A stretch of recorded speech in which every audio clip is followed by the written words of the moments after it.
बिस्मिल्लाहिर्रहमानिर्रहीम। तमाम देखने वाले स्टूडेंट्स को प्रोफेसर इकबाल हैदर भट्टी का सलाम। आज हम चैप्टर नंबर 7 है रेक्टिलिनियर मोशन। रेक्टिलिनियर मोशन की जो है एमसीक्यूज़ को डिस्कस करेंगे हम। चैप्टर नंबर 7 जो शुरू वाले एमसीक्यूज़ हैं ये डेफिनेशंस के साथ रिलेटेड हैं। आई एम फुली होपफुल कि आपको डेफिनेशंस वगैरह जो हैं वो इस चैप्टर की क्लियर होंगी। आइए डिस्कस करते हैं। फर्स्ट एमसीक्यू की स्टेटमेंट देखें ज़रा। Rectilinear motion mean the motion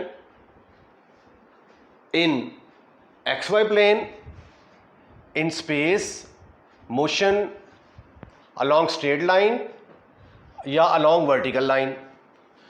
क्योंकि वर्टिकल लाइन भी एक स्ट्रेट लाइन होती है, तो अगर हम वर्टिकल लाइन की बात करेंगे तो ये एक मखसूस हो जाएगी, ठीक है। तो अलॉन्ग जब स्ट्रेट लाइन की बात करते हैं तो स्ट्रेट लाइन के अंदर वर्टिकल लाइन ऑटोमेटिकली कवर हो जाती है।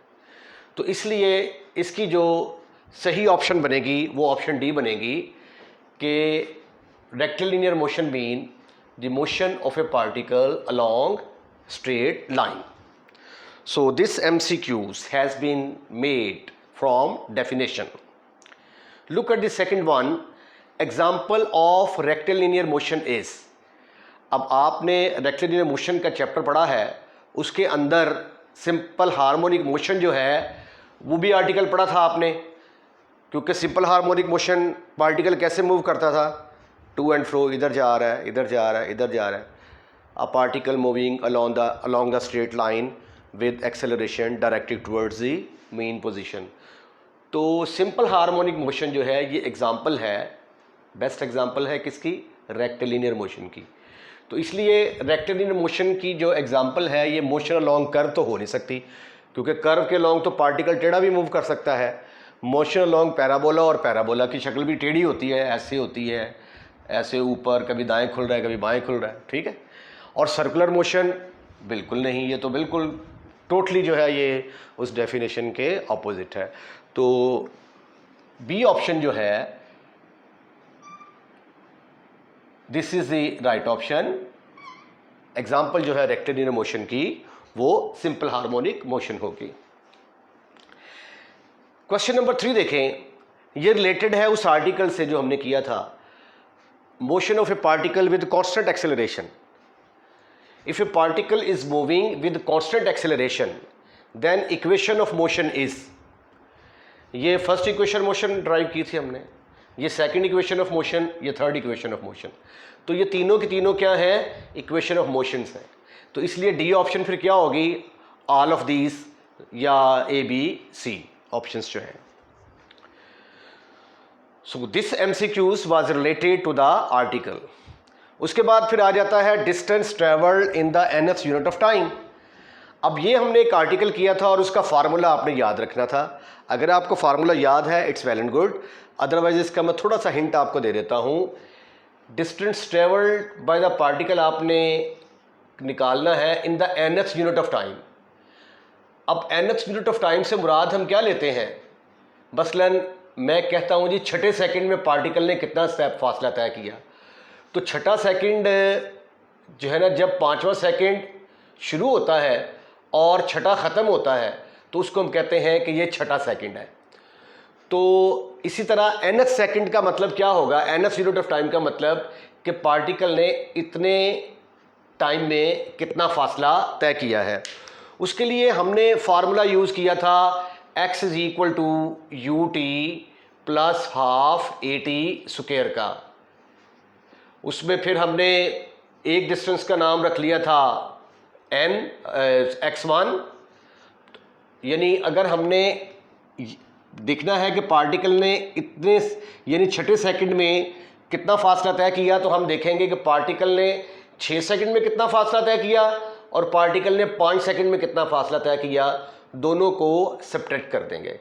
तो ये फिर आ जाएगा u nth unit of time में इतना फासला a इंटू n-1 का स्क्वायर, और x2 distance travelled by the particle in n second, तो 1/2 a इंटू n स्क्वायर आ जाएगा। उसके बाद फिर x किसके बराबर आएगा, ये वाला डिस्टेंस डेफिनेटली ज़्यादा होगा, ये कम, तो बड़े में से छोटा माइनस कर दें। तो इसको जब आप सिंप्लीफाई करेंगे तो सिंप्लीफिकेशन के बाद जो आंसर आता है वो राइट ऑप्शन जो है वो हमारी बनती है ए।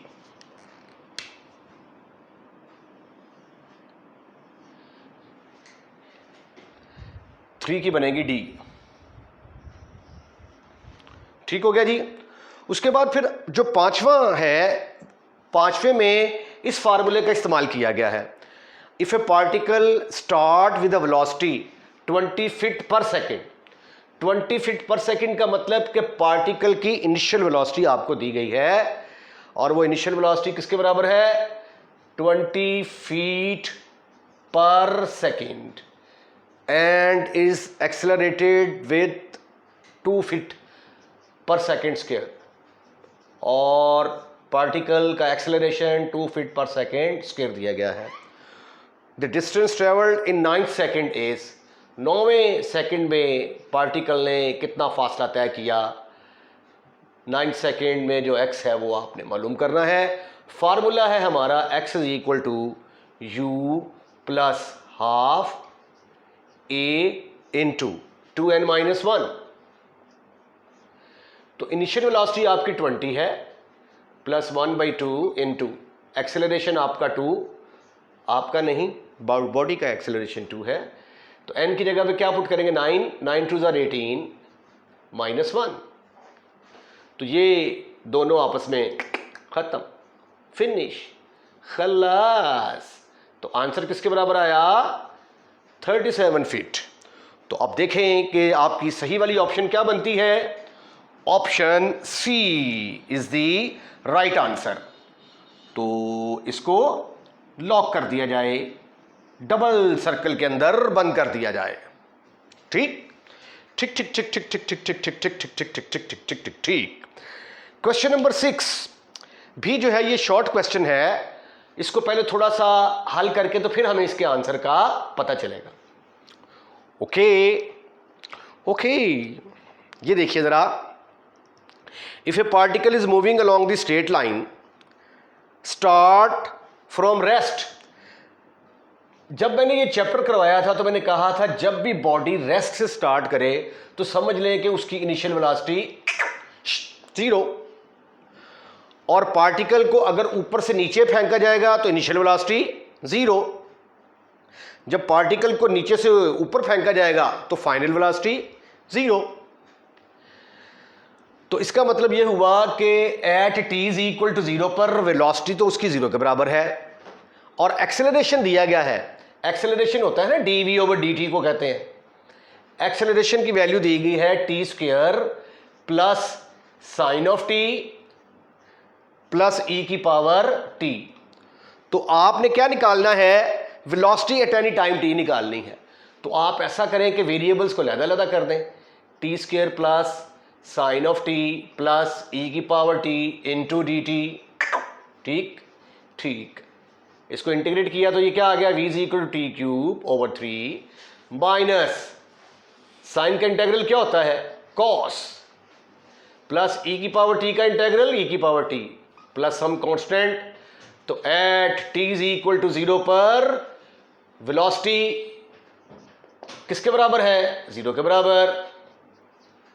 तो वेलोसिटी की जगह पे 0, वेलोसिटी इनिशियल वेलोसिटी असल में वेलोसिटी ही होती है, वेलोसिटी, ठीक है। तो ये दो डिफरेंट चीज़ें नहीं है, ये वेलोसिटी की एक ख़ास वैल्यू है।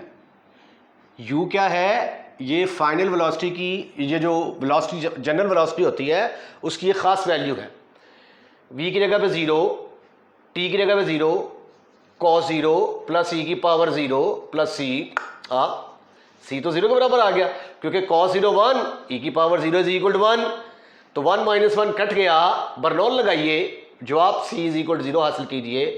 तो फिर इसका मतलब है जब c 0 के बराबर हो गया तो वेलोसिटी किसके बराबर निकल आई, t³ minus cos of t plus e⁻t। So there it is, what is the right option, the first one is the right option. आपको एक डायरेक्ट तरीका बताऊं मैं, आप डायरेक्ट इसी को ही इंटीग्रेट कर दें। इतना लंबा जो है ना ये प्रोसेस करने की ज़रूरत नहीं है, ये मैंने आपको समझाने के लिए किया है। आप इसको इंटीग्रेट करेंगे तो क्या आएगा, t³/3, साइन को इंटीग्रेट करेंगे माइनस कॉस ऑफ टी, ई की पावर टी को इंटीग्रेट करेंगे ई की पावर टी, ठीक है। उसके बाद कांस्टेंट ऑफ इंटीग्रेशन जो है किसी के अंदर कोई वैल्यू नहीं दी हुई, तो इसका मतलब है कि कांस्टेंट ऑफ इंटीग्रेशन 0 ही आना है। तो ये एक शॉर्टकट मेथड भी है इस क्वेश्चन को सॉल्व करने का, लेकिन कंसेप्ट इसका वही है। पहले शॉर्ट क्वेश्चन की तरह इसको हल करेंगे और फिर आंसर निकाल के बताएंगे कि what is the right option.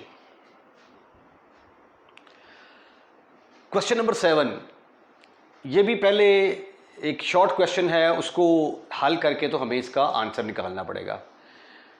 Statement है a particle is moving with velocity, velocity दी गई है, then distance at any time t is, तो डिस्टेंस किसके बराबर होगा।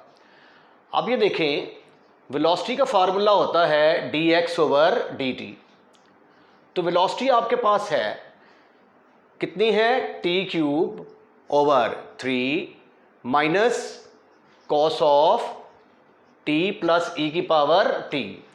तो अगर मैं यहां से x निकालना चाहता हूं तो फिर मुझे क्या करना पड़ेगा, वेरिएबल्स को अलग-अलग करना पड़ेगा। x को एक तरफ रखें, बाकी तमाम टर्मों को चूक कर दूसरी साइड पर ले जाएं और इसको फिर इंटीग्रेट कर दें। जब इंटीग्रेट करेंगे तो इसके ऊपर लगेगा पावर रूल, ये t4/4 × 3 12 आ जाएगा। कॉस का इंटीग्रल क्या होता है, साइन, और e की पावर t का e की पावर t और प्लस सम कांस्टेंट। अब आप देखें कि इस तरह का आंसर कहां पे जो है वो एग्जिस्ट करता है, t4/12 minus sine of t plus e की पावर t। गुड, ये भी x = t4/12 minus sine of t plus e की पावर t, लेकिन इसके साथ कांस्टेंट ऑफ इंटीग्रेशन है, इसके साथ कांस्टेंट ऑफ इंटीग्रेशन नहीं है, और ना ही हमें क्वेश्चन के अंदर इनिशियल वैल्यू प्रॉब्लम दी गई है कि एट t = 0 वेलोसिटी इतनी थी या डिस्टेंस इतना था, तो इसलिए हम कांस्टेंट की वैल्यू यहाँ पे कैलकुलेट नहीं कर सकते। तो इसलिए आंसर के अंदर कांस्टेंट ऑफ इंटीग्रेशन लाजमी आएगा। तो therefore B is the right option. Okay, ये था क्वेश्चन नंबर 7। अब हम डिस्कस करते हैं क्वेश्चन नंबर 8 को। If a particle is moving with acceleration a³, अब एक्सेलरेशन किसके बराबर होता है, v की फॉर्म में दिया हुआ है ना, ये देखें, acceleration v dv/dx is equal to kv³। This is given in this statement. करना क्या है, with initial velocity u, initial velocity u का मतलब कि जब पार्टिकल ने शुरू में मोशन स्टार्ट की तो एट t = 0 पर वेलोसिटी u के बराबर थी, और उस वक्त डिस्टेंस किसके बराबर होगा, 0 के इक्वल। तो करना क्या है हमने, देन द वेलोसिटी ही निकालनी है हमने। तो आइए यहां से वेलोसिटी निकालने की कोशिश करते हैं। आप ऐसा करें कि वेरिएबल्स को अलग-अलग कर लें, v dv/v³ is equal to k × dx। उसके बाद इसको इंटीग्रेट किया मैंने, ये ऊपर जाके बन गया v की पावर -2 dv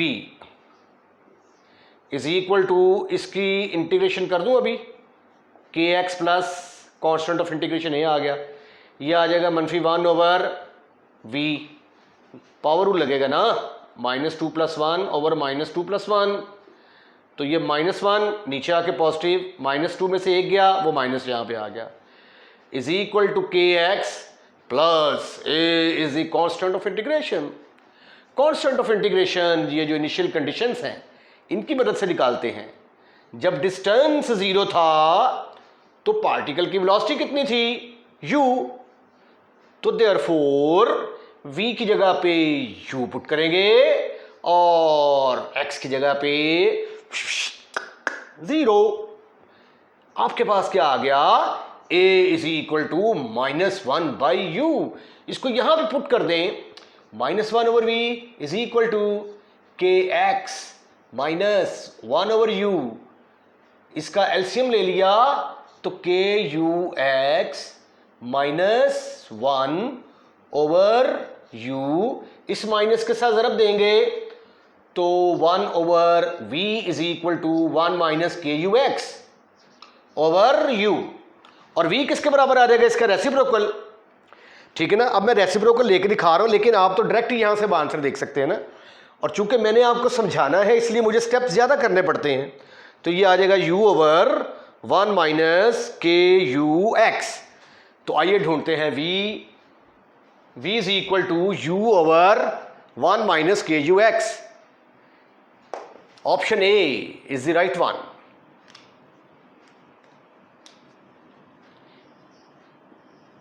सही ऑप्शन नंबर ए है। अब चलते हैं क्वेश्चन नंबर 9 की तरफ।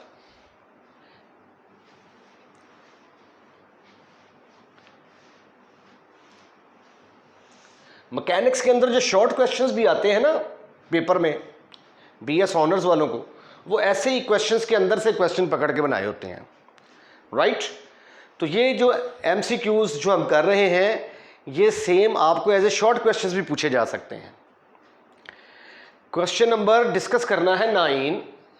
आइए स्टेटमेंट देखते हैं। A particle is moving with acceleration x3। Acceleration किसके बराबर होता है? dv over dt is equal to x3, where x is the distance, find the velocity. v हमने मालूम करनी है जब टाइम 0 था, डिस्टेंस c था, और वेलोसिटी इनिशियल c² ओवर √2 के बराबर। तो ये देखें, ये dv over dt is equal to x3 कोई बात हजम नहीं हो रही मुझे यहाँ पे ना, ठीक है। तो इसलिए ये वाला फार्मूला तो नहीं लगेगा। x किसके अंदर आता है? इसके अंदर आता है v dv ओवर dx। तो लिहाजा ये वाला फार्मूला इस्तेमाल होगा। v dv किसके बराबर आ गया? x³ dx। अपन ने पकड़कर इसको दोनों तरफ इंटीग्रेट कर दिया। ओके, इसका इंटीग्रेशन किसके बराबर आया? v²/2, और इसका x4/4 प्लस सम कांस्टेंट। अब कांस्टेंट ऑफ इंटीग्रेशन की कीमत तो हम इनिशियल कंडीशन से निकालते हैं। जब डिस्टेंस c था तो वेलोसिटी की कीमत क्या थी? c² over √2। तो इसका स्क्वायर लेंगे, ये v² है ना, तो ये आ गया 1/2, v² की जगह पे आ गया c⁴ ओवर √2 का स्क्वायर लेंगे 2 इज इक्वल टू x जगह पे पुट करेंगे c। अरे वाह, c4/4 बनेगा, c4/4, 4 से कैंसल, ए खत्म, फिनिश, खल्लास। तो यहां से अब देखें आप, वेलोसिटी किसके बराबर आती है? x4/4। तो v² is equal to x², ये 2 से कट गया, और स्क्वायर, अब रूट अब लें आप जरा, x² आ जाएगा ओवर √2। तो ये है जी आपकी वेलोसिटी, और ये ऑप्शन कौन सी बनती है हमारी? B option. B is the right one. Okay okay, अब आगे एमसीक्यूज शुरू होने वाले हैं। Motion of a particle along the vertical lines. जब पार्टिकल नीचे से ऊपर, ऊपर से नीचे आता है, तो ये देखें प्रॉब्लम नंबर 10 को अब हम डिस्कस करते हैं कि उसमें वो क्या चाहता है हमसे।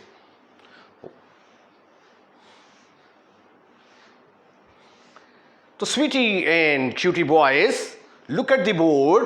A stone is let fall from a height of 100 feet. It means that distance is given in the form of 100 feet. A stone is let fall. Whenever a body is allowed to let fall from a height, then remember its initial velocity will be 0. You have to find the final velocity on striking the ground. तो इसका मतलब है कि हमें क्या मालूम करना है, v मालूम करना है। और क्या गिवन है आपको, कुछ भी नहीं, नथिंग एल्स, बस यही कुछ पता है आपको। तो इनिशियल वेलोसिटी तो हो गई 0 क्योंकि पार्टिकल ऊपर से नीचे आ रहा है।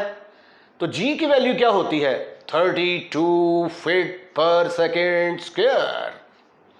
मीटर्स में नहीं लिखनी, क्वेश्चन गलत हो जाएगा, क्योंकि फीट की बात हो रही है तो g की वैल्यू भी फीट्स में लेंगे। तो फार्मूला यूज होगा v square minus u square.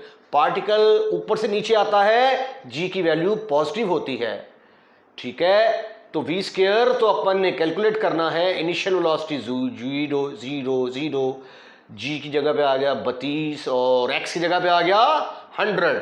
तो v square is equal to 64 और 6400 लिखे भाई। तो वेलोसिटी किसके बराबर आ गई, 80 फीट पर सेकेंड, ठीक है। नेगेटिव वेलोसिटी नहीं ले सकते ना, उसकी वजह क्या है, वेलोसिटी नेगेटिव होती नहीं है, एक्सेलरेशन में भी negative but velocity is not negative, ठीक है, इसलिए पॉजिटिव लेंगे। तो अब देखें आप 80 फीट पर सेकेंड स्क्वायर, ये डी ऑप्शन लिखी हुई है सामने। तो therefore the D is the right one.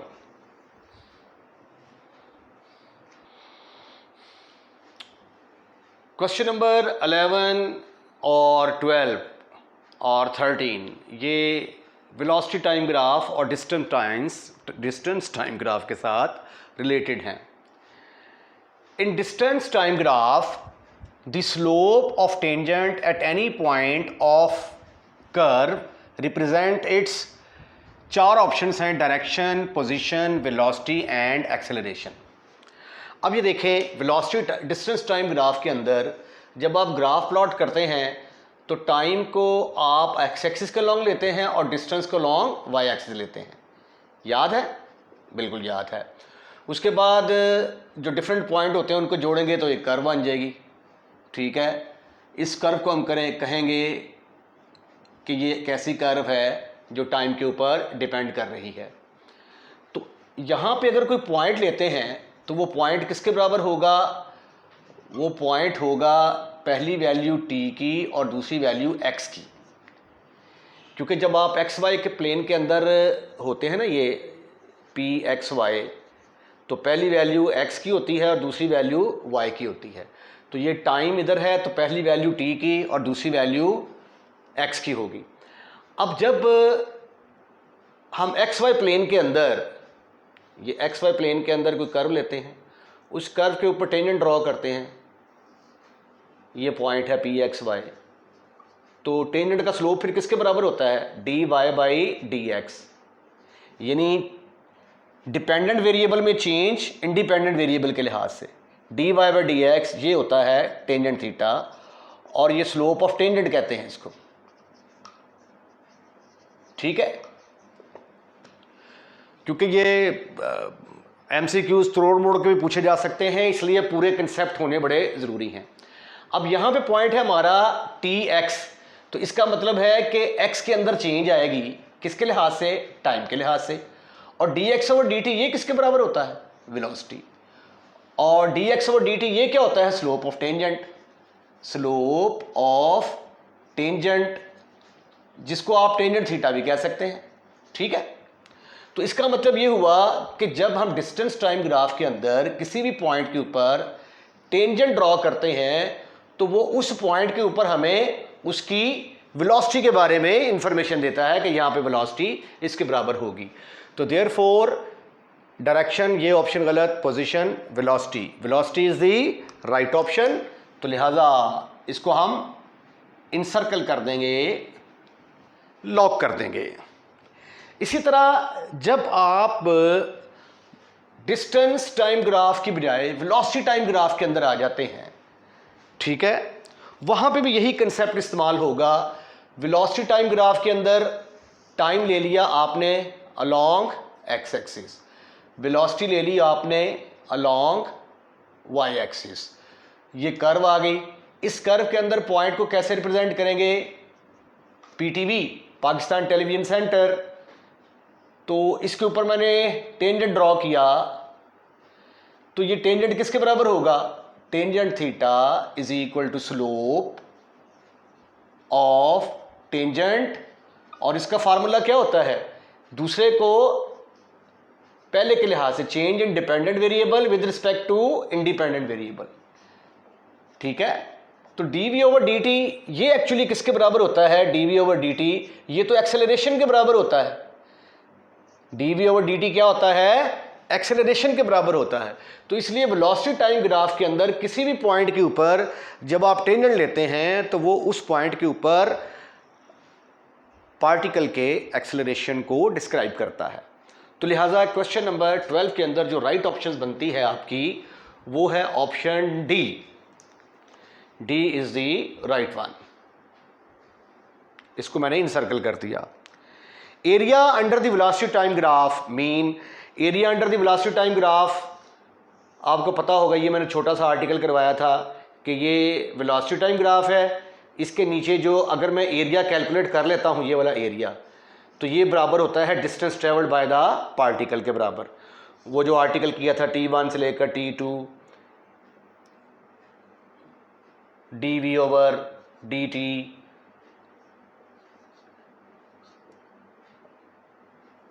dx over dt, dx over dt, इसको सिंप्लीफाई करके तो मैं ख्याल ये हम आंसर लेके आए थे। तो ये दो पॉइंट्स के दरमियानी डिस्टेंस है। तो area under the velocity time graph mean acceleration of a particle, velocity of a particle, distance travelled by the particle. तो C is the right option in this case. तो सी को lock कर दिया जाए। 14th question जो है, if a particle is executing simple harmonic motion then acceleration is along X axis, no, along X dash axis, no, constant होगा, no, towards mean position होगा, yes, क्योंकि सिंपल हार्मोनिक मोशन की definition यही है, a motion whose acceleration is directed towards the mean position is called as simple harmonic motion। इसके साथ ही आज का ये लेक्चर ख़त्म, फिनिश, खल्लास। और चैनल सब्सक्राइब करना मत भूलिएगा और साथ साथ अपना ख्याल भी ज़रूर रखिएगा। अल्लाह हाफिज़।